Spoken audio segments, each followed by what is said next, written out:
Pleasure now to be joined by Dustin Joynson, all the way from Canada. Dustin, congratulations, signed for one championship. That's the big news in Asian MMA this week. How did this one come about for you? Thank you. Yeah.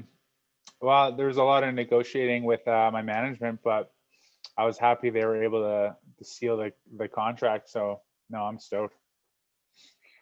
So it's interesting to me that one championship seemed to have been aggressively recruiting talented heavyweights from around the world. You know, Amir Ali Akbari signed earlier on in 2020. He's massive threat as well. And then Arjun Bular, fellow Canadian, was supposed to take on the champ.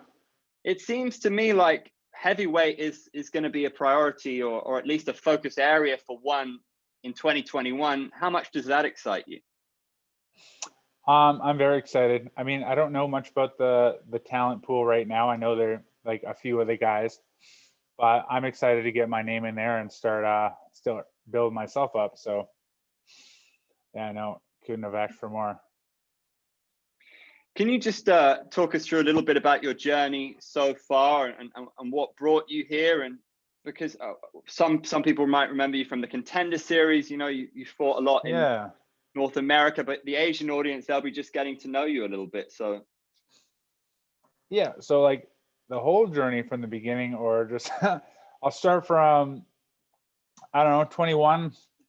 I had a big dream of, I was always into martial arts. Obviously, most people are if they start this. Yeah, I don't know. I just always loved martial arts. I don't know. I always wanted to do something with it. Always loved the old movies, all that. So started training. I don't know. Been in a few street scuffles. I always felt that they were either too easy or I could do better. I always felt like, told myself, I'm like, I wouldn't like, I don't know. I was just, it's funny. My mom was sick one time and she was at the hospital and we were just sitting there on the bench outside. And I just looked at her. I was 19 years old. And I told her, I'm like, you know what, Mom, I'm going to fight. And she's like, okay. Like, you know, not really believing me. And then, you know, I proved everyone wrong, like everyone that doubted me. And I don't know, I love training. I love the competition. So to start, you know, working my way in the regional circuit here in Canada, fighting a lot in Alberta, a few times in BC, but finally made the call for the Contender Series, which I wasn't a huge fan of. I don't like that whole prove yourself to get in kind of thing, like from one fight aspect, because what if you have a bad night, which I clearly did. I got poked in the eye. So yeah, no, so after that, you know, back to the drawing board with CFFC fighting in Philadelphia. So it was the first time that I finished my fight in the States, which was pretty nice. Hard guy, Carl. I'm not even gonna try and pronounce his last name because I can't. Yeah, so got the win over that. He's a tough guy and could barely walk after that fight. And then I was really excited to go into negotiations with one championship after. So I'm excited to make my move to Asia and start. So, yeah, you're having an undefeated record. You're 6-0 now. How much does that give you confidence that people are always going to ask you when you're undefeated, right? About never having lost. How much momentum does that give you? I don't know. If anything, it puts a target on my back having an undefeated streak. It also kind of feel like it puts more pressure on me in my own mind, but at the same time, since that Contender Series no contest eye poke, it was kind of a terrible way for a fight to end. But in my, I don't know, just ending it like that felt like a loss to me. So I already kind of feel like the pressure has been lifted already from that point of view. So you had a bit of a gap in your career between 2014 and 2017. Was that due to injuries, or did you just take some time out? Or I know you had a cancelled bout actually in 2016. So just so that would have been fights? Yeah. So I had, I think, when was it? 2014 14 is when I had made my pro debut, I think. I can't remember. It was a while ago. Yeah, no, we signed. I had 7 fights fall through within that time. And it's not like they fell through in the beginning. It was always like I'd do my full fight camp and there'd be a week left. And then all of a sudden, I'd get the phone call. The promotion went under, the guy got injured, the guy didn't want to fight, whatever it was. It kept happening over and over again. So then when I finally fought again in 2017 in January, it was almost like I didn't believe it was going to happen.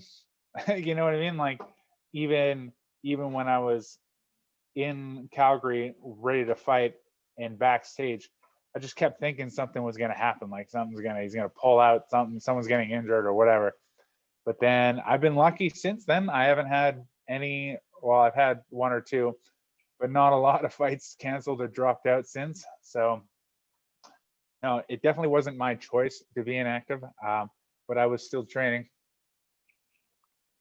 Have you spoken to One Championship when you signed with them? Have you got any inkling about what their plan is for you, what their plan is for the division?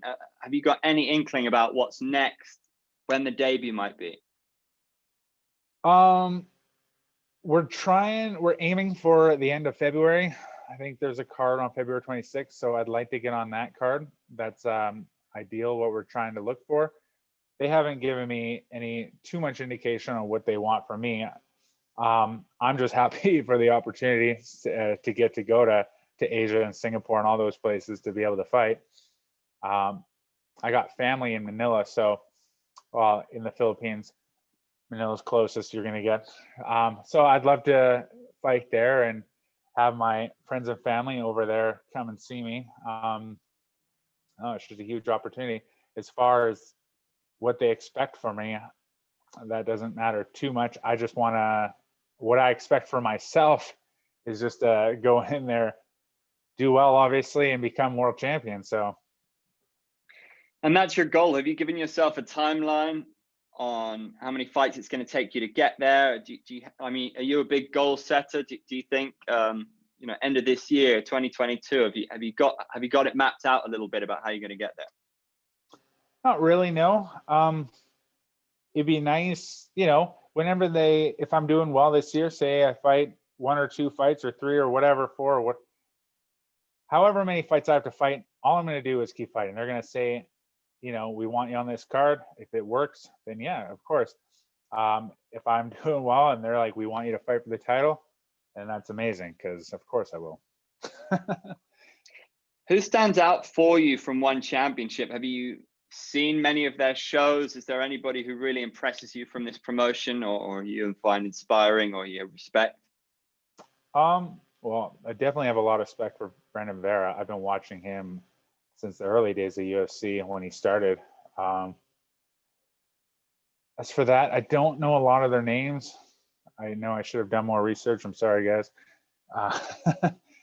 But there are a few big. I can't remember that. Alan, that black guy is crazy.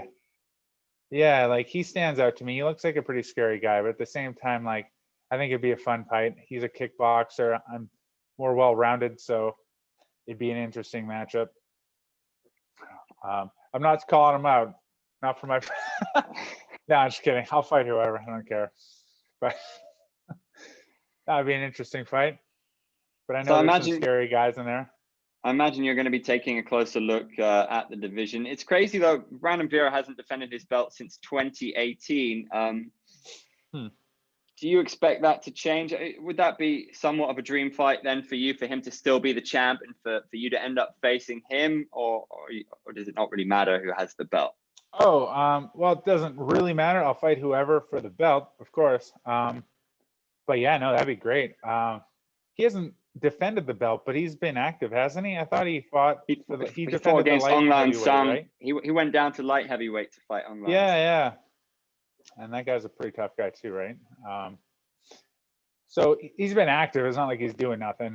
But no, that'd be a great fight. I'd be excited for it. And then finally, how would you describe your overall style as a fighter? What do you think your strongest characteristic is when you step inside the ring or the circle? Well, trait that I have would be cardio, especially for a heavyweight. That's definitely my main focus in all my fights and training camps. But I'm pretty well rounded. Like I don't focus on any one thing specifically. I try to learn and adapt. Like some of my fights, if I feel the guy's a good kickboxer, try to take him down. If he's a good grappler, try to keep it standing, obviously, right? I don't want to play to their strength, and I definitely want to be good enough to be able to beat them at their weakest, you know. But saying that, like I'm definitely not a specialist in anything. I'm not great at any one particular thing. If I could say one thing I'm great at, it'd be like my head kicks, especially, you know, it's kind of what I'm known for. That video, the video's out there. People have seen it, can't avoid it now. So a lot of times when I fight people, they always know that's coming. So they're ready for it. But it's like that thing, it doesn't matter if you're ready for it. It's one thing I practice more than anything. So you can be ready for it all you want, but I'm still going to hit you with it. Finally then, mate, yeah, fans from One Championship, if you could sum up, or if you have a message for the fans, you know, you're coming to Asia, you're coming soon, hopefully February. What can we expect? Well, I just want the fans of One to know that I'm coming. Canada's here to represent, and I love you guys. I'm excited to fight in Asia.